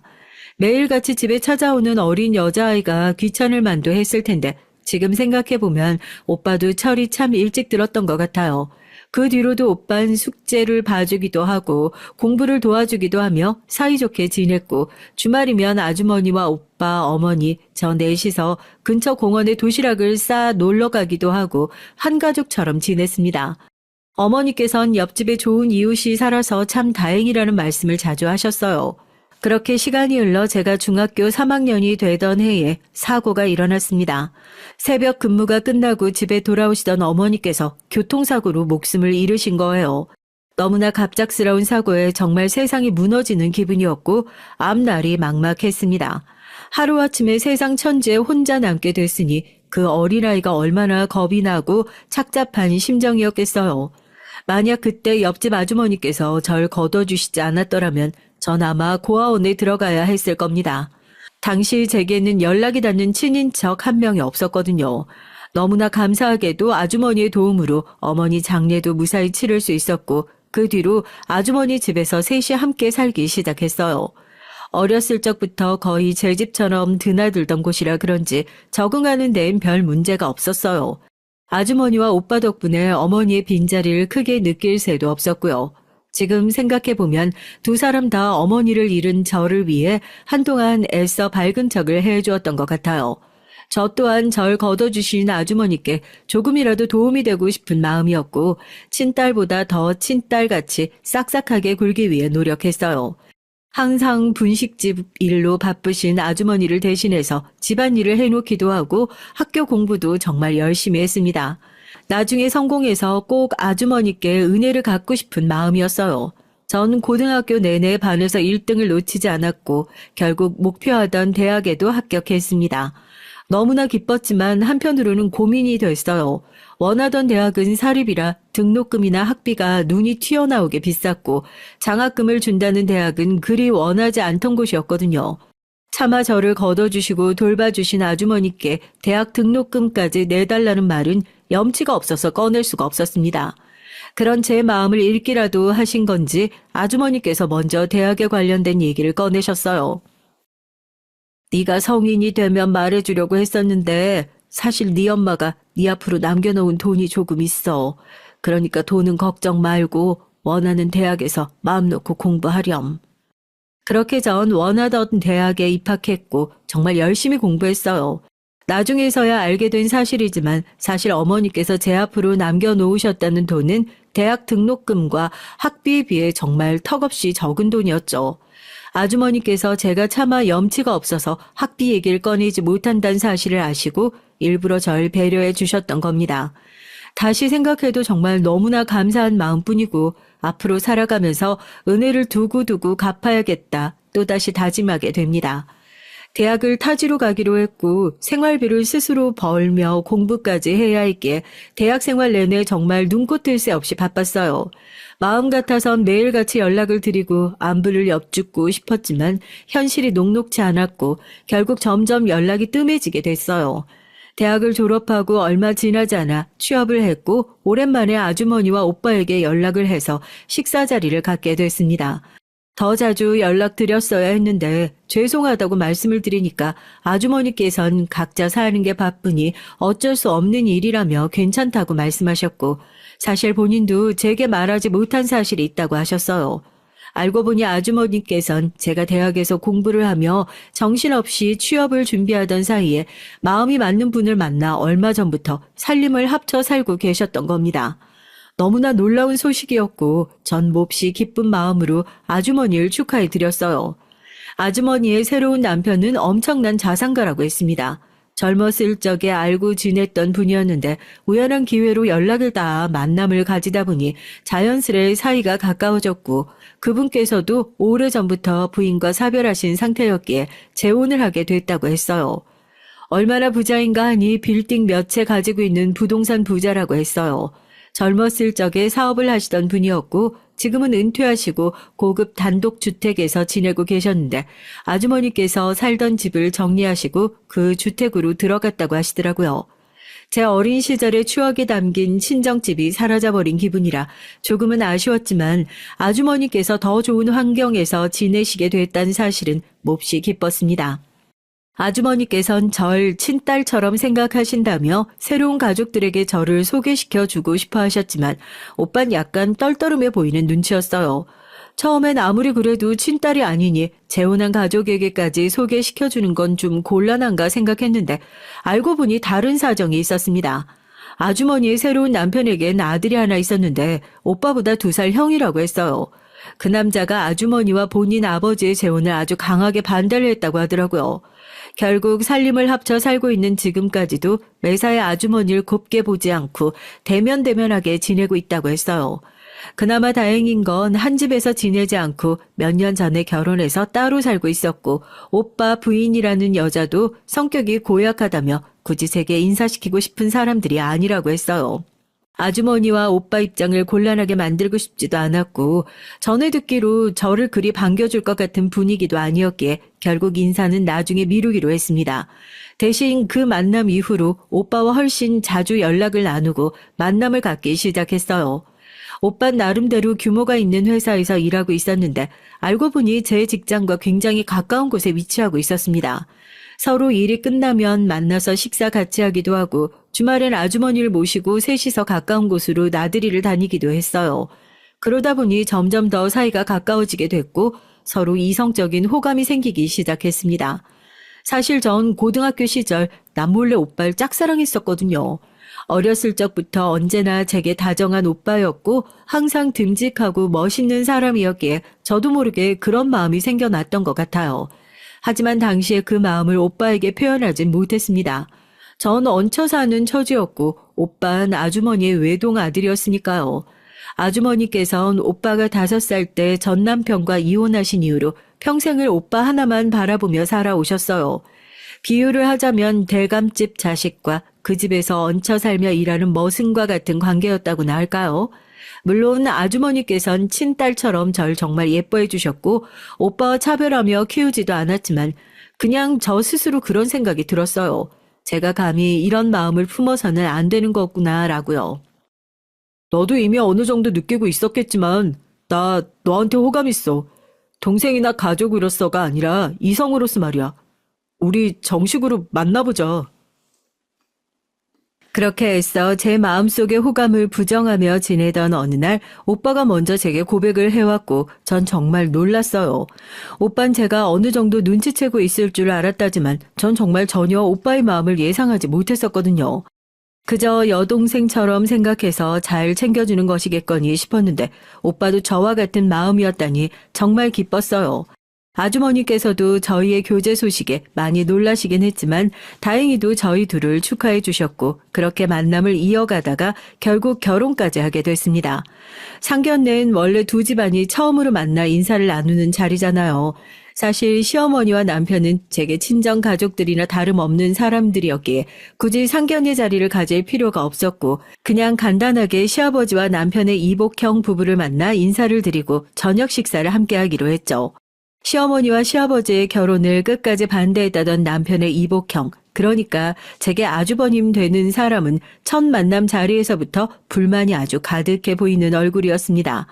아주버님은 몇 년 전 결혼을 했는데 부인 되는 사람은 저보다 무려 6살이나 어린 여자였어요. 그 여자도 절 쳐다보는 표정이 영 곱지만은 않더라고요. 둘은 혼전 임신으로 결혼했고 사이에 아들 하나가 있었습니다. 그 여잔 결혼할 당시 대학생이었는데 아이가 생겨 학교를 자퇴했다고 했어요. 아주버님도 특별한 직업 없이 시아버지 명의의 건물 몇 개를 관리하며 월세로 먹고 사는 사람이었고 결혼식이며 신혼집이며 전부 시아버지 돈으로 했다고 하더라고요. 원래대로라면 나이가 어찌 됐든 저보다 가족 서열상으로는 윗사람이니 형님이라고 부르는 게 맞았지만 도저히 손이 동서에게 윗사람 대접해주기가 어려웠습니다. 저보다 나이가 6살이나 어린 것도 어린 거고 사람 자체가 너무 철이 없었어요. 아들도 2돌이 지났는데 애 엄마가 맞나 싶을 정도였습니다. 본인 스스로 돈 한 푼 벌어본 적 없이 시댁돈으로 호의호식 지내고 있으니 경제관념도 전혀 없었고 아주 돈을 펑펑 썼어요. 아이는 베이비시터에게 맡겨놓고 하루 종일 친구들과 브런치며 쇼핑이며 나다니기 바빴고 피부과에도 수백만 원씩 돈을 바르며 외모를 가꿨습니다. 본인 능력이 좋아서 그렇게 산다고 하면 아무도 뭐라고 하지 않을 거예요. 문제는 그렇게 펑펑 써댄 돈이 전부 시댁 주머니에서 나오는 돈이었다는 사실이었습니다. 그러면서 손윗동선 제게 그렇게 외모를 안 가꾸면 남자들이 금방 질려 한다느니 아무리 아줌마라 하더라도 기본은 해야 한다느니 지적하기 바빴고 절 완전히 본인 아랫사람 취급을 했어요. 보통 아무리 손이 동서라고 하더라도 손 아래 동서가 나이가 본인보다 많으면 완전히 아랫사람 취급하기보단 서로 존댓말을 하기 마련이잖아요. 그런데 손이 동선 그런 게 개념이 전혀 없는 건지 새파랗게 어린 것이 제게 동서는 내 말이 말 같지 않아 하며 완전히 갑질을 하려 들더라고요. 솔직히 성격 같아선 저도 맞서서 지지 않고 반말을 해주고 싶었지만 괜히 시어머니를 곤란하게 만들고 싶지 않았어요. 그렇지만 죽어도 형님 소리는 안 나왔고 누구누구씨 하며 이름을 불렀습니다. 시부모님께서도 제 입장을 이해해 주시는 건지 굳이 형님이라고 불러야 한다 강요를 하시진 않았어요. 손윗동선 형님이라고 부르지 않는 제게 조금 불만이 있는 눈치였지만요. 아주버님 부부가 시어머니를 그닥 달가워하지 않는다는 얘긴 익히 들어 알고 있었지만 막상 제가 눈앞에서 그 상황을 마주하니 더 기가 찼습니다. 어쩌다가 가족끼리 모이면 대놓고 시어머니 들으라는 듯 남자 재산 보고 결혼한 여자들이 어쩌니 저쩌니 사람이 말년에 욕심을 너무 부리면 안 된다는 일 쓸데없이 입을 나불나불 댔고 결국 시아버지께서 한 소리 듣고서야 입을 다물었습니다. 손윗동선 그렇다 치더라도 나이도 먹을 만큼 먹은 사람이 그런 행동을 하니 더 어이가 없더라고요. 시아버지께서 대부분 시어머니 편을 들며 중간 역할을 잘 해주시긴 하셨지만 그래도 핏줄은 핏줄이라고 아주버님을 싸고 도시긴 하셨어요. 손윗동서도 시어머니께는 아주 까탈스럽고 싸가지 없이 굴었지만 시아버지께는 세상 착하고 애교 있는 며느리가 따로 없었습니다. 예쁘장한 얼굴로 아버님 하며 싹싹하게 구니 시아버지께선 손윗동서를 꽤나 예뻐라 하셨고요. 시어머니께서는 원체 기가 세시기보단 천성이 순하신 분이었기에 그런 싸가지 없는 것들에게 한마디 제대로 하시지도 못하고 매번 꾹 참기만 하셨어요. 그러다 한번 큰일이 터졌죠. 그날은 시어머니의 생신이었고 오랜만에 가족들이 다 같이 모여 시댁에서 식사를 했습니다.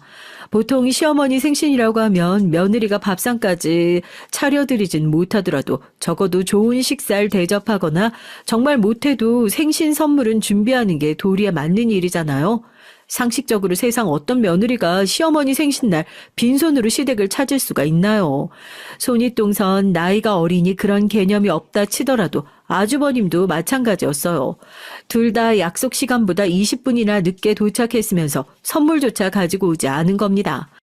나이 어린 것도 다 핑계인 게 만약 시아버님 생신이었으면 절대 빈손으로 오지 않았을 거예요. 도착하자마자 늦어서 죄송하다는 말 한마디 없이 자리에 앉더니 식사를 하는 내내 동서가 차린 거냐, 요리 연습 좀 더 해야겠다, 이건 너무 짜고 저건 너무 싱겁고 이럴 바엔 그냥 나가서 사 먹지 왜 굳이 집에서 식사를 하는지 모르겠다, 불평불만을 늘어놨고 결국 듣다 못한 남편이 그러는 본인은 한 번이라도 시부모님 식사 직접 차려드린 적은 있느냐 물으니까 얼굴을 구기며 불쾌한 티를 내더라고요.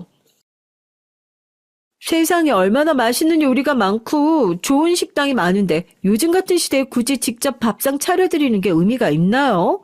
그렇다고 뒤집어지게 맛있는 것도 아니고 겨우 이거하고 그렇게 생색 낼 거면 그냥 안 하는 게 낫죠. 뭐라고요? 지금 말 다 했어요? 내가 뭐 틀린 말 했어요? 맞잖아요. 돈 없어서 좋은 식당에 못 모시고 이런 밥상이나 차려드리는 거 아니에요? 금세 험악해진 식탁 분위기에 결국 시아버지께서 나서서 중재를 하셨고 그렇게 적당히 큰일 없이 넘어가는 듯 했습니다.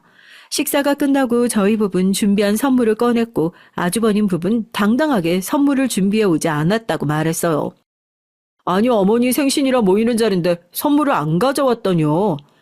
아니, 생신이라고 꼭 선물 드려야 되나요? 평소에 어머니께서 워낙 검소하게 사셔서 선물 같은 건 안 드려도 괜찮을 줄 알았죠. 갖고 싶은 게 있으시면 미리 말씀을 하시지 그러셨어요. 평소에 하도 동서랑 같이 저한테 낭비 좀 하지 말라 난리셔서 일부러 안 사온 거예요? 그걸 지금 말이라고 해요? 해도 너무하단 생각 안 해요? 그럼 도대체 왜 온 겁니까? 와서 한다는 일이라곤 정성스레 준비한 밥상 앞에서 불평불만 늘어놓고 둘 다 그 정도 기본적인 개념도 없어요? 선물이 없으면 적어도 예의상 축하하는 척이라도 해야지. 지금 도대체 뭐 하자는 겁니까? 말 좀 조심하지. 윗사람한테 싸가지 없이 그게 무슨 말버릇이야? 다들 조용히 해라. 좋은 날 같이 모여서 축하하자고 불렀더니 어딜 부모 앞에서 자식끼리 언성을 높이고 있어. 결국 생신 축하 자리는 엉망이 됐고 시어머니께선 울음을 터뜨리셨어요. 그런 시어머니의 모습을 보니 저도 마음이 미어질 듯 아팠습니다. 시아버지께선 아주버님 부부에게 아무리 그래도 작은 선물이라도 성의껏 가져왔어야지 생일을 축하하는 자리에서 그 무슨 상식도 없는 태도냐고 나무라셨고 손윗동선 애처럼 입술을 삐죽 내밀곤 자리가 끝날 때까지 한마디도 하지 않았어요. 그날 이후로 그렇지 않아도 대면대면했던 저희 부부와 아주버님 부부 사이는 더더욱 멀어졌고 개인적인 연락은 전혀 주고받지 않았습니다. 시어머니께선 그래도 제가 며느리로 들어와서 참 다행이라며 저 덕분에 마음 편하고 기댈 곳 있어서 숨통이 좀 트인다고 말씀하셨어요. 그런 시어머니를 위해 제가 더 해드릴 수 있는 게 무엇일까 생각해 봤을 때 아무래도 시아버지께 점수를 따는 것이 좋겠다는 생각이 들더라고요. 앞서 말씀드렸듯 손윗동선 어린 나이에 얼굴도 예쁘장하고 애교도 많고 손자를 안겨드려서 그런지 시아버지께서 기본적으로 꽤나 예뻐라 하시는 편이었습니다. 가끔 손윗동서나 아주버님이 너무 예의 없이 굴거나 상식 밖의 행동을 하면 엄하게 나무라시긴 하셨지만 팔은 안으로 굽는 법이라고 피가 전혀 섞이지 않은 저희 부부보단 아주버님 부부를 기본적으로 더 챙겨주시긴 했어요. 실질적으로 집안의 모든 권력은 시아버지 손에 있었으니 제가 시아버지께 좀 더 잘하고 점수를 따서 시어머니 길을 세워드리고 싶었습니다. 제가 동서보다 잘할 수 있는 것이 무엇일까 고민해 봤을 때 아무래도 연륜에서 오는 센스와 정성일 것 같더라고요. 손윗동서가 아버님께 어리광 부리듯 아양이나 아첨을 떨 수는 있어도 생각이 짧은 편이니 미처 생각하지 못하고 신경 쓰지 못하는 부분들이 많았어요. 전 그런 부분을 공략해 시아버님께 점수를 따기로 했습니다. 가장 먼저 실행에 옮긴 건 시아버님이 취미이신 낚시와 관련된 선물을 드리는 것이었어요. 손윗동선 시아버님께 애교 떨어 원하는 선물은 받아갈 줄 알아도 본인이 먼저 선물을 챙겨드리는 경우는 드물었거든요. 시아버지께선 젊었을 적부터 쭉 낚시가 취미셨고 은퇴하신 후에도 혼자서 자주 낚시를 가셨어요. 웬만한 낚시 용품들은 값비싼 것들로 다 가지고 계셨기에 어떤 선물을 해드려야 할지 고민이 많이 됐습니다. 그렇지만 여러분들도 알고 계시듯이 선물은 가격보다 정성이 더 중요한 법이잖아요. 비록 비싸고 좋은 물건이 아닐지라도 선물을 주는 사람이 받을 사람을 생각하고 고민하고 정성 들여 고른 선물은 어떻게든 티가 나게 되어 있습니다. 낚시가 취미이신 분이 계시다면 알고 계시겠지만 낚시에도 종류가 참 많아요. 바다 낚시, 강낚시. 바다 낚시도 다 똑같은 낚시가 아니라 루어 낚시, 릴지 낚시 등 알면 알수록 너무 복잡하고 사용하는 물품들도 다양하더라고요. 무턱대고 아무 것이나 선물해드리기보단 시아버님께서 어떤 낚시를 주로 하시는지 알아보고 댁에 구비해 놓으신 물품들을 꼼꼼히 살펴봤죠. 다양한 낚시를 즐기시지만 쭈꾸미 낚시는 철마다 꾸준히 가시는 것 같더라고요. 때마침 그때가 쭈꾸미 낚시 철이었고 시아버님께 제가 준비한 쭈꾸미 낚시 용품을 선물로 드렸어요. 가격은 몹시 저렴한 것이었지만 예상했던 대로 시아버님께선 제 선물을 몹시 기뻐하셨습니다. 그 뒤로도 시아버님께서 좋아하시는 음식이나 과일을 기억해뒀다가 먼저 챙겨드리기도 하고 직접 만든 반찬이나 간식거리들을 가져다가 드리기도 했어요. 손윗동서처럼 애교 있게 굴며 귀염 떨진 못해도 제 나름대로 최선을 다했습니다. 그러다 보니 점점 시아버님께서도 절 예뻐하시기 시작했어요.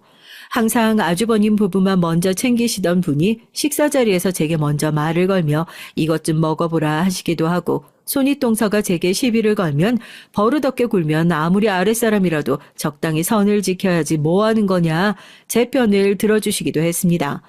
그러다 보니 자연스레 아주버님과 손윗동서도 저희 부부와 시어머니 앞에서 말조심을 하기 시작했고 그런 모습을 보며 몹시 뿌듯한 기분이었죠. 반대로 손윗동선 속이 많이 상한 눈치였어요.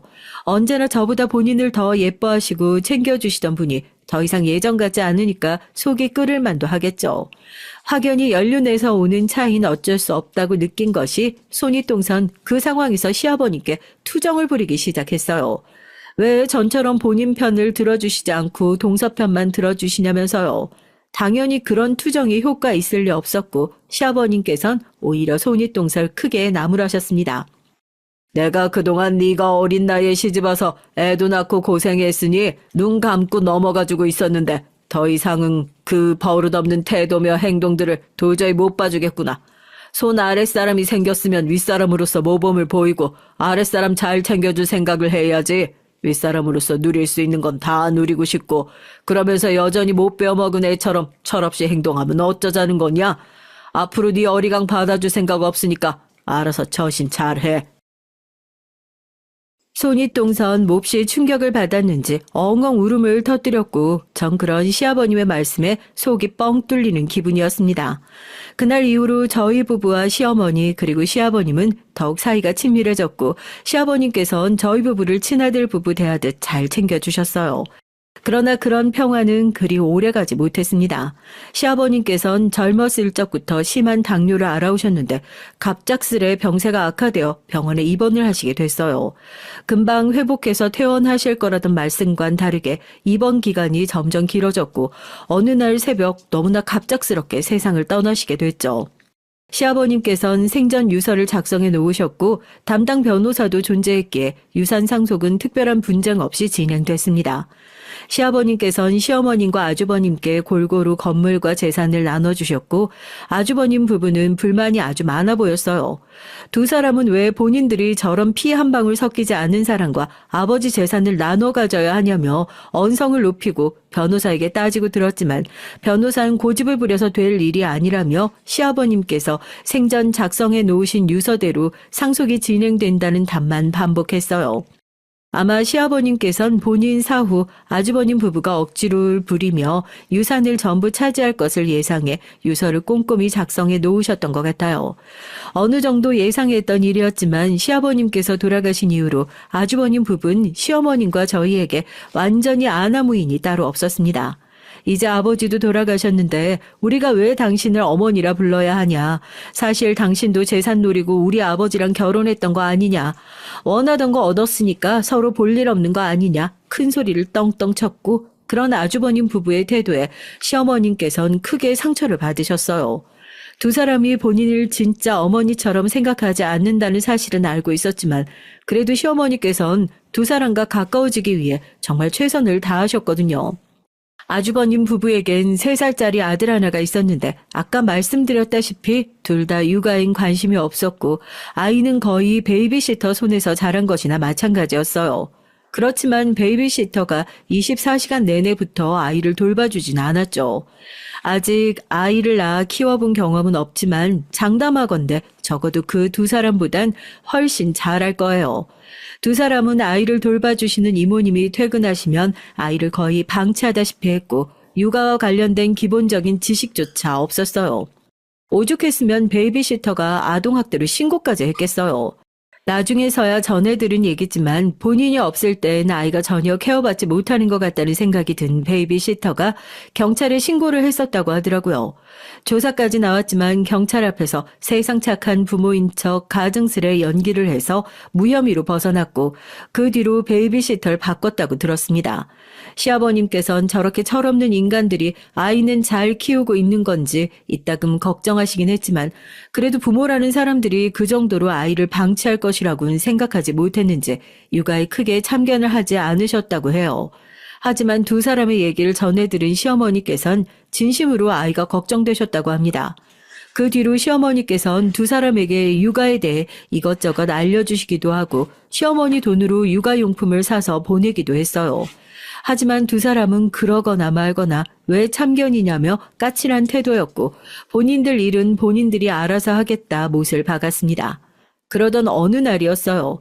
그날은 시아버님께서 아주버님 부부에게 시댁에 잠깐 들렀다 가라고 말씀하신 날이었고 두 사람은 저녁 시간에 맞춰 손주 없이 둘이서 시댁을 찾았다고 해요. 그 모습을 보신 시어머니께선 당연히 아이는 베이비시터가 봐주고 있겠거니 생각하셨다고 합니다. 오늘도 애는 그 시터인가 하는 이모님이 봐주시는 거니? 네? 아니요. 이 시간까지 일하는 시터가 어딨어요. 집에서 자고 있어요. 뭐야? 그럼 그 갓난애가 지금 집에 혼자 있단 말이야? 갓난애라뇨. 3살이면 혼자서 밥도 먹고 걸어다니고 알아서 다 해요. 제발 오바 좀 그만하세요. 잠깐 혼자 둔다고 큰일 안 나요. 상식적으로도 도저히 이해가 안 되는 행동에 시어머니께선 처음으로 두 사람에게 크게 호통을 치셨다고 해요. 앞뒤 얘기를 들은 시아버지께서도 너네가 제정신이냐며 언성을 높이셨고 그날 이후로 시어머니께선 자주 아주버님 댁을 드나들며 아이를 돌봐주시기 시작했습니다. 저 두 사람에게 아이를 맡겨놨다가 분명 언젠간 큰일이 날 거라면서요. 처음엔 그런 시어머니의 행동에 불쾌감을 표하던 두 사람이 시간이 지날수록 낮엔 베이비시터, 밤엔 시어머니께서 아이를 돌봐주시니 편하긴 했는지 뻔뻔하게 태도를 바꿨습니다. 어머니, 저희가 이번에 일주일간 해외로 여행 가는데요. 아무래도 그렇게 긴 기간 동안 아이를 맡길 곳이 마땅치 않아서요. 어머니께서 좀 맡아주세요. 처음엔 우리가 뭘 믿고 어머니한테 아이를 맡기냐, 아이한테 몰래 나쁜 짓 하는 거 아니냐, 말도 안 되는 것들로 트집을 잡고 시비를 걸던 사람들이 나중엔 본인이 여행 가는데 애 맡길 곳 없다며 시어머니께 떠넘기더라고요. 평소엔 대면 서로 인사도 제대로 안 하는 사이였으면서 꼭 필요한 일이 생기면 살살 웃으면서 아양 떠는 게 정말 가짜났습니다. 솔직히 전 저런 것들 뭐가 예쁘다고 힘들게 아기까지 돌봐주나 싶었지만 시어머니께선 애가 무슨 죄가 있겠냐며 군말 없이 아이를 맡아주셨죠.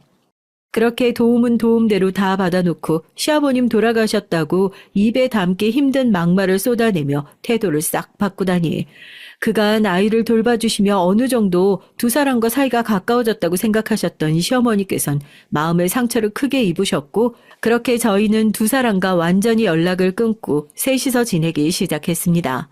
눈에 가시였던 인간들을 안 보고 살게 되니 정말 속이 편했어요. 그렇게 몇 달 동안 평화로운 나날들이 계속됐고 앞으로도 쭉 그 사람들과는 마주보고 지낼 일이 없을 것이라고 생각했어요. 어제 집에 애들이 찾아왔어. 손주도 데리고 왔더라. 그동안 본인들이 죄송했다고 무릎 꿇고 엉엉 우는데 마음이 안 좋아서 밥 먹여 보냈다. 그러던 어느 날 아주버님 부부가 갑작스레 시댁을 찾아왔어요. 그렇게 막말을 쏟아내고 일방적으로 연락을 끊을 때는 언제고 이제와 죄송하다며 울고불고 사과를 해왔다고 하더라고요. 본인들이 너무 경솔하게 행동한 것 같다. 그래도 아버지 돌아가시고 남은 부모라고는 어머니 한 분이신데 그동안 저희 아이도 잘 돌봐주셨고 저희가 너무 배응망덕했다. 이제라도 정신 차리고 앞으로 정말 어머니처럼 잘 모시고 살고 싶다며. 솔직히 말해서 그 두 사람이 정말 갑자기 개과천선해서 세 사람이 됐다고는 생각할 수 없었어요. 시어머니께 그 두 사람은 분명 무슨 꿍꿍이가 있는 거다. 아이 돌봐주던 사람이 사라지니 본인들이 불편해서 그런 거다. 이제 와서 굳이 다시 연락을 하며 지낼 필요가 있냐. 제 생각을 말씀드렸지만 시어머니께서는 원체 심성이 고우신 분이라 그런지 두 사람이 울며 사과를 해오자 마음이 약해지시는 것 같았습니다. 결국 그 뒤로 아주버님 부부는 시댁을 자주 찾으며 시어머님과 식사도 하고 시아버님께 그랬던 것처럼 애교도 떨고 아양도 부리고 나름대로 잘 지내는 것처럼 보였어요. 개인적으로 몹시 마음에 들지 않는 상황이었지만 시어머니께서 두 사람과 잘 지내보고 싶으시다는데 제가 이래라 저래라 주제넘게 나서서 시어머니 행동에 제약을 걸거나 두 사람과의 사이를 갈라놓을 수는 없었기에 애써 좋게 생각하려고 노력하고 있었습니다. 그러던 어느 날 갑자기 시어머니께서 지금 지내는 집을 처분하고 아주버님 부부 집에 들어가서 살겠다고 폭탄 선언을 하셨어요. 어머니, 갑자기 그게 무슨 말씀이세요? 그 사람들 집에 들어가시겠다뇨? 지금 사는 집은 나 혼자 살기엔 너무 넓기도 하고 안 그래도 슬슬 처분하고 이사를 가야 하나 싶었는데 마침 그쪽에서 먼저 같이 살자는 얘기를 꺼내더라고. 그렇지 않아도 손주가 걱정이었는데 그 집에서 살면 마음 편하게 돌봐줄 수도 있을 것 같고. 걔네가 좀 어리고 철이 없어서 그렇지 나쁜 애들은 아니야. 지난 일들도 다 반성하고 있고. 아무리 그래도 그렇지 시아버님과 만난 후로 그 두 사람에게 당하신 것들이 얼만데 이렇게 쉽게 덜컥 그 인간들을 믿어도 되는 건가 싶었어요. 제 생각엔 분명 무슨 꿍꿍이가 있어 보였지만 저와 남편은 사정상 어머니를 모시고 살 수 없는 상황이기도 했고 혹시 그 집에 들어갔다가 무슨 일이 생기기라도 하면 그때 다시 모셔오면 되는 일이니 일단은 그렇게 하시라 말씀드렸죠. 그렇게 시댁을 처분하고 시어머니께선 아주버님의 아파트에 들어가 지내기 시작하셨습니다. 처음에 걱정되는 마음에 하루가 멀다고 전화를 드리고 매일같이 연락을 했어요.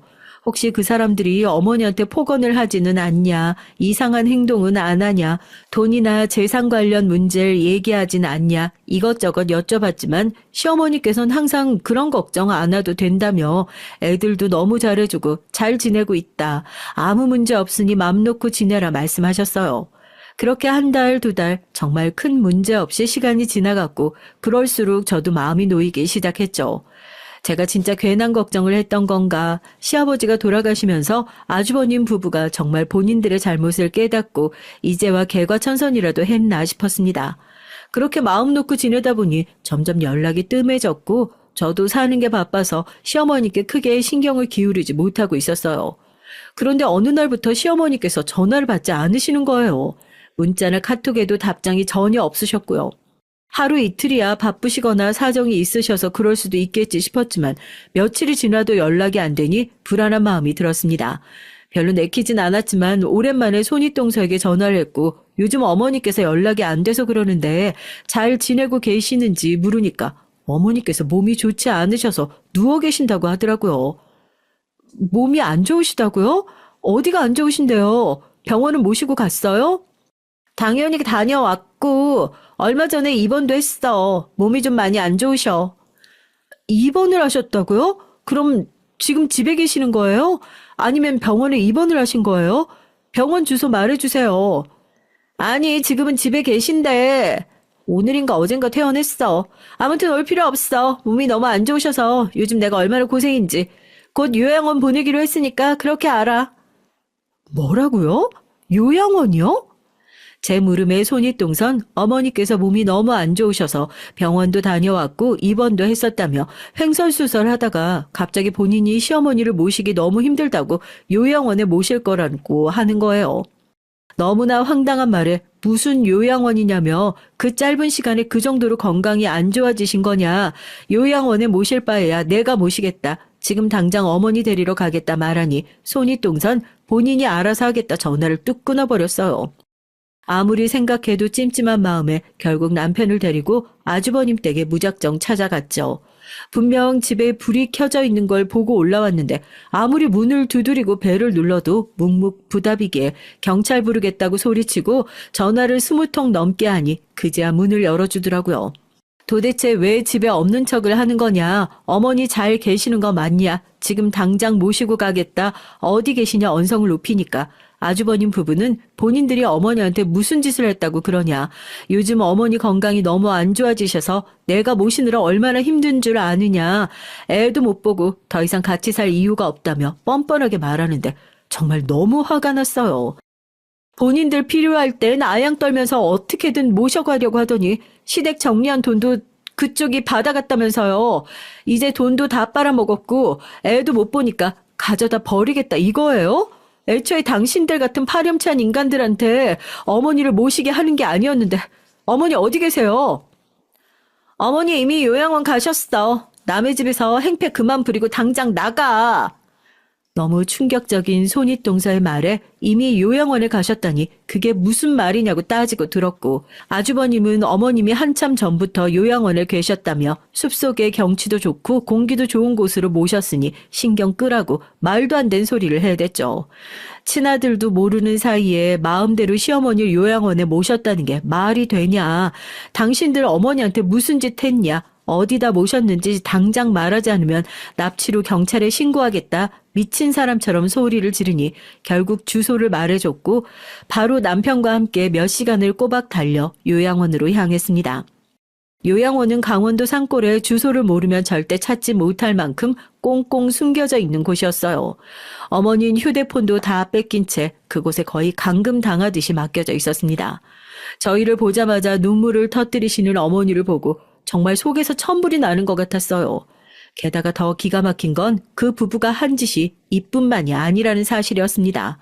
두 사람은 시아버님이 돌아가시고 시어머니께 주신 건물임의 재산들을 전부 시어머니의 동의 없이 본인들 명의로 돌려놓고 통장에 있던 돈도 마음대로 빼갔어요. 시어머니께선 서류 절차며 부동산에 관련된 것들을 잘 모르시니 감언이설로 살살 어머니를 꼬드겨 서류와 통장을 몰래 빼내가 그런 파렴치한 짓거리들을 저질렀던 겁니다. 그러나 두 사람은 이 모든 사실을 따지고 들자 너무나 뻔뻔한 태도로 일관했어요. 아니 동서, 친족 상돌이에도 몰라? 어차피 우리 가족이라 신고해봤자 처벌도 안 돼. 그러게 그렇게 중요한 것들을 잘 관리했어야지. 어차피 애초에 전부 우리 남편한테 상속될 것들이었잖아? 괜한 욕심 부리지 말고 그냥 처음부터 없던 것들이라고 생각하고 살아. 여러분은 친족 상도례라는 법을 들어보신 적 있으신가요? 쉽게 말하자면 친인척과 배우자 간에 발생한 절도죄, 사기죄 등의 재산 범죄에 대해 형을 면제해주는 특별법입니다. 이런 말도 안 되는 법이 세상에 어디 있나요? 설령 피가 섞인 가족이라 하더라도 남의 재산을 함부로 가져다가 강탈하고 사기를 쳤는데 도대체 왜 처벌을 할 수가 없다는 겁니까? 너무나 분하고 억울했지만 손윗동서 말대로 저희는 법적으로 친족이었고 가진 것들을 다 뺏겨놓고도 아무것도 할 수 있는 것이 없었습니다. 이대로 정말 저 뻔뻔한 연놈들이 떵떵거리며 잘 사는 꼴을 보고만 있어야 하는 건가? 겨우 친족이라는 이유만으로 이렇게 억울하게 참고 넘어가야 하는 건가? 무력감을 느끼던 찰나 시어머니께서 정말 깜짝 놀랄 만한 말씀을 하셨어요. 사실 죽은 남편이랑 나랑은 법적으로 아무런 사이도 아니다. 혼인신고를 안 했거든. 그냥 살림만 합쳐서 살았던 거야. 죽은 후에 나한테 남겨준 것들도 상속이 아니고 전부 증여받은 것들이었어. 정말 상상도 하지 못했던 일이었어요. 시어머님께서 재혼을 하셨다기에 당연히 시아버님과 혼인신고를 올리시고 살림을 합치셨을 것이라 생각했는데 알고 보니 두 분께선 법적으로 아무 사이도 아니셨던 겁니다. 그저 동거인이었던 것이죠. 왜 혼인신고를 하지 않았냐 여쭤보니 시아버님께선 혼인신고를 하시고 싶어 했지만 시어머니께서 망설이셨다고 하더라고요. 일단은 살림을 합치고 살다가 시간이 좀 지나면 다시 얘기해보자 말씀하셨던 것이 시아버님께서 돌아가실 때까지 미루고 미루다 결국 혼인신고를 하지 않으신 것이었어요. 그러니 당연히 시아버지의 아들인 이복형과 손윗동서와 시어머니께선 법적으로 아무 사이도 아니었고 그들이 한 모든 파렴치한 행동들은 친족 상도례에 전혀 해당되지 않는 범죄였습니다. 그날로 바로 변호사를 찾아가 상담을 받았고 민사와 형사고소 준비를 시작했어요. 손윗동서가 제게 전화로 떠벌떠벌 본인들이 어쨌고 저쨌고 본인 입으로 범죄 행위를 전부 시인했었고 그 외의 증거와 정황들도 너무나 명백했기에 변호사 측에선 민사와 형사고소를 같이 준비하는 것이 좋을 것 같다고 말했습니다.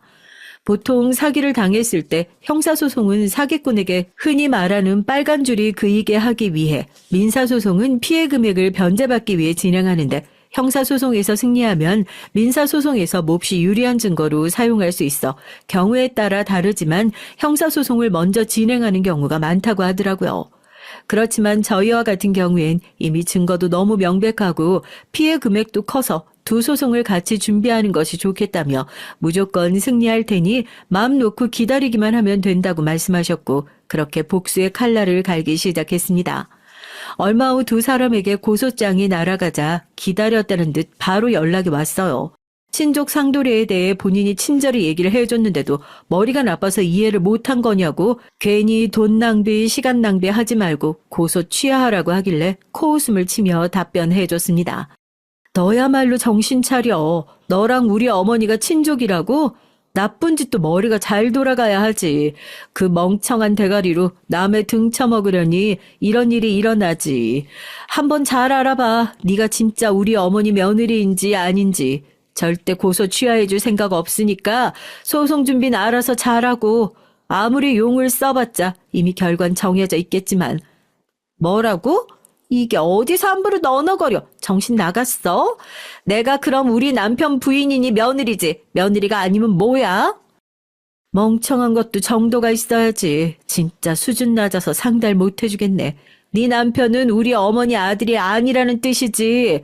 두 사람 법적으로 아무 사이도 아니라고. 그러니까 네가 말하는 그 친족 상돌인지 뭔지 그딴 거 아무 상관없이 너희들 이제 범죄자라 이 말이야. 능력이라곤 쥐뿔도 없는 것들이 부모 잘 만나서 그동안 편하게 살았으면 가진 것에 만족이라도 할 줄 알았어야지.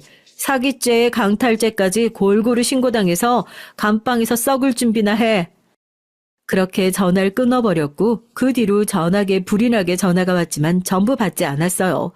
그제서야 발등에 불이 떨어진 건지 문자며 카톡으로 제발 고소 취하해달라. 법적으로 문제가 없는 줄로만 알았다. 건물들 명의도 다시 돌려놓고 빼앗아간 돈도 다 그대로 돌려주겠다. 연락이 왔지만 당연히 전부 무시했어요.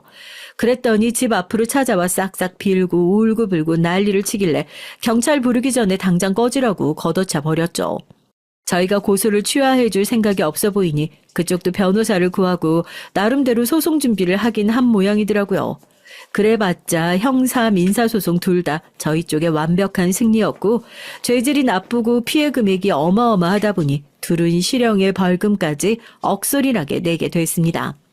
민사소송에도 승리했으니 시어머니께서 강탈당하신 재산들도 그대로 변제받게 됐고 시아버지께서 물려주신 건물들 대부분을 벌금 내느라 다 팔아치우고 저희에게서 뺏어간 것들을 돌려주고 나니 두 사람은 거의 빈털터리가 된 것 같더라고요.